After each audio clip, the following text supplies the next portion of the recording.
ഓം പരാശക്തി നമ. അമ്മയുടെ ഒരു ബ്രഹ്മചാരി മകൻ. ചെറുപ്പം മുതലേ അദ്ദേഹത്തിന് ഒരു പ്രത്യേകതയുണ്ട്: ഇരട്ടത്തിരിക്കാൻ ഭയം. മുതിർന്നിട്ടും ആ ഭയം വിട്ടുമാറിയിട്ടില്ല. ഒറ്റയ്ക്കുള്ള സാഹചര്യങ്ങളിൽപ്പെടാതെ അദ്ദേഹം വളരെ ശ്രദ്ധിക്കുകയും ചെയ്യും. അമ്മ അദ്ദേഹത്തെ വിട്ടത് വാഷിങ്ടൺ DC-യിലെ ആശ്രമത്തിലേക്ക്. 16,000 അടി സ്ക്വയർ ഫീറ്റുള്ള 4 നില കെട്ടിടത്തിൽ ഒറ്റയ്ക്ക് കഴിയുക. ആ സ്ഥലം നിലനിൽക്കുന്നതാകട്ടെ ഒരു വിജനമായ സ്ഥലത്തും.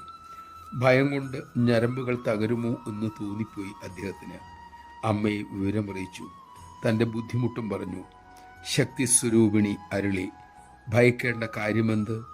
സാഹചര്യത്തെ നേരിടണം. കഴിയുന്നതും വേഗം ആ ഭയത്തെ മറികടക്കണം. പ്രതികൂല സാഹചര്യങ്ങളിൽ നിന്നും രക്ഷപ്പെടുകയല്ല, നേരിടുകയാണ് വേണ്ടത്. മറ്റൊരു വഴിയും ഇല്ലാത്തതിനാൽ അദ്ദേഹം അനുസരിച്ചു. അതിൻ്റെ ഫലം അത്ഭുതാവഹമായി തീരുകയും ചെയ്തു.